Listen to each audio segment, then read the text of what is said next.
अमेरिकी राष्ट्रपति ट्रंप ने तेहरान को परमाणु समझौते पर फैसला लेने के लिए 48 घंटे का अल्टीमेटम दिया। अगर नहीं खुला रास्ता तो मचाएंगे बड़ी तबाही। ईरान ने इजरायल के कई शहरों पर मिसाइल से बोला है हमला। रमजान और तेल अवीव में मिसाइल दागी हैं, स्कूलों को नुकसान पहुंचा है। इजरायल के प्रधानमंत्री नेतन्याहू ने कहा है कि इजरायल ने ईरान के स्टील प्लांट संयंत्रों को निशाना बनाया है। इराक ने ईरानी हमले में एक इराकी यात्री की मौत के बाद दक्षिण शालमचे सीमा चौकी को बंद कर दिया है। ईरान ने पाकिस्तान के साथ ही वार्ता में शामिल होने से इनकार करने की बात खारिज कर दी है। कहा हमें ऐसा कोई एतराज नहीं है, लेकिन अमेरिका की शर्तें मंजूर नहीं है। इराकी शिया मौलवी मुक्तदा अल सद्र द्वारा पूरे इलाके में इराक में विरोध प्रदर्शन बुलाया गया था। हजारों लोग अमेरिका विरोधी आह्वान का पालन कर रहे हैं।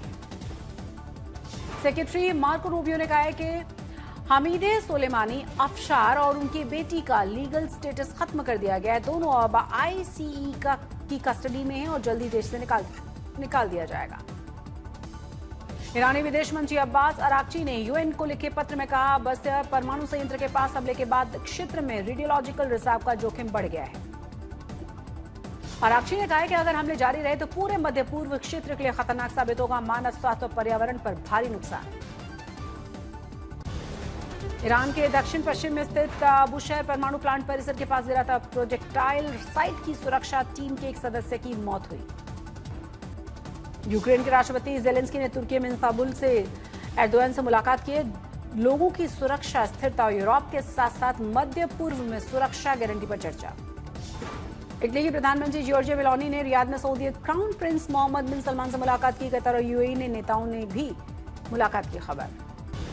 प्रधानमंत्री मोदी ने केरल में भरी हुंकार। कहा कांग्रेस और लेफ्ट से सावधान रहने की जरूरत है। केरल की चुनावी रैली में प्रधानमंत्री मोदी बोले खाड़ी देशों में भारतीयों की सुरक्षा से समझौता कर रही है कांग्रेस।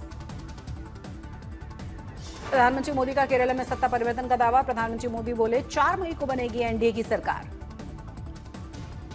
केरल में नेता विपक्ष राहुल गांधी की जनसभा आरएसएस और लेफ्ट पर गठजोड़ के आरोप लगाए। राहुल गांधी ने केरल की महिलाओं को बताया निडर और साहसी। यूडीएफ सरकार बनने पर किया मुफ्त बस का वादा। मालदा हिंसा पर मई बंगाल की सियासत। मास्टरमाइंड के खिलाफ कनेक्शन को लेकर उठे हैं सवाल। बंगाल में बीजेपी और टीएमसी में वार पलटवार। मालदा में तनाव के बीच ममता बनर्जी का दौरा। रोड शो और रैलियों से मतदाताओं का भरोसा जीतने की कोशिश। मालदा की जनसभा में ममता बनर्जी ने बीजेपी को घेरा। कहा 2026 में गिरेगी दिल्ली की सरकार। बंगाल में 485 अधिकारियों का तबादला हुआ। बंगाल बीजेपी प्रदेश अध्यक्ष समिक भट्टाचार्य ने सीएम ममता बनर्जी को घेरा। कहा सीएम राज्य में अशांति भड़का रही हैं। बंगाल में लोग ऐसी साजिशों को नकार देंगे। बीजेपी ने बंगाल में जारी अपनी 5वीं लिस्ट की। बेलापुर से बदला उम्मीदवार का नाम। भवानीपुर में बीजेपी नेता शुभेंदु अधिकारी ने किया घर घर चुनाव प्रचार। स्थानीय लोगों का अभिवादन किया।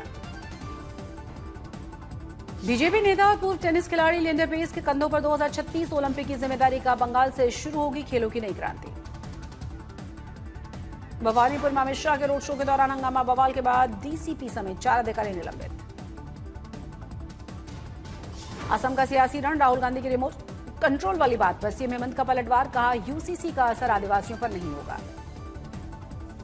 असम चुनाव प्रचार में पहुंचे बीजेपी अध्यक्ष नितिन नवीन। प्रचंड जीत का दावा किया। विपक्ष पर हमला। वेस्टर्न डिस्टर्बेंस के असर से उत्तर और मध्य भारत में मौसम ने लिया करवट। कई राज्यों में तेज आंधी और बारिश। उत्तर भारत के कई राज्यों में येलो अलर्ट जारी है। आईएमडी के अनुसार कई राज्यों में आंधी तूफान के साथ भारी बारिश की संभावना।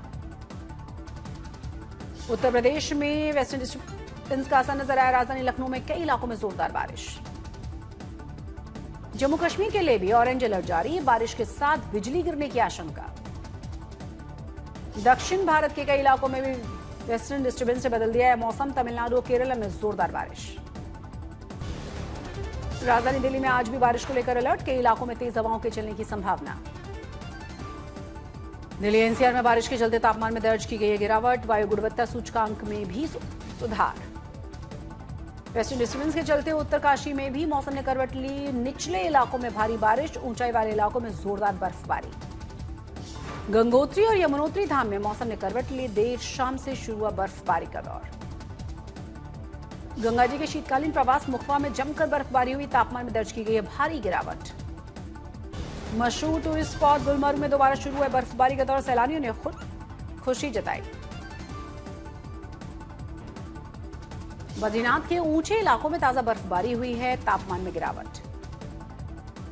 बर्फबारी से बांदीपुरा गुरेश मार्ग बंद है, फंसे पर्यटकों को सुरक्षित जगहों पर पहुंचाने का काम जारी। केदारनाथ में जमकर बर्फबारी, तापमान में गिरावट। केदारधाम में चारों ही तरफ दिखी बर्फ की मोटी परत, बर्फ से सफेद हुआ है मंदिर परिसर। जम्मू कश्मीर के डोडा में भारी बर्फबारी, मौसम का मिजाज बदला, बारिश भी हुई।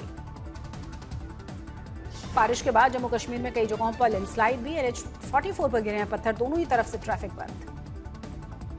गुजरात के भावनगर में झमाझम बारिश हुई, लुढ़का तापमान। हिमाचल के कांगड़ा में मूसलाधार बारिश हुई, तापमान में गिरावट, जनजीवन अस्त व्यस्त। कच्छ के गांधीधाम में कपड़े की फैक्ट्री में लगी थी भीषण आग, मौके पर पहुंची दमकल की गाड़ियां, लाखों का नुकसान। गोवा के हरमल बीच पर लगी थी भीषण आग, लपटों की चपेट में आई थी 7 झोपड़ियां। औरैया में गेहूं की फसल में भीषण आग लगी, 130 बीघा फसल जलकर खाक। वडोदरा में केमिकल से बड़े टैंकर में अचानक से आग लगी, 23 टन एसिड नष्ट हुआ। MP के अनूपपुर में भर भरा कर गिरी 4 मंजिला इमारत, कई लोगों के दबे होने की आशंका, एक की मौत। पश्चिम बंगाल के बीरभूमि में मामूली से विवाद को लेकर 2 गुटों में हिंसक झड़प हुई, पत्थरबाजी और बमबारी के बीच कई पुलिस वाले भी घायल। कटिहार में चोरी के आरोपी की मौत पर बवाल मचा, गुस्साई भीड़ ने थाने में तोड़फोड़ कर डाली, मामले में 2 पुलिसकर्मी निलंबित।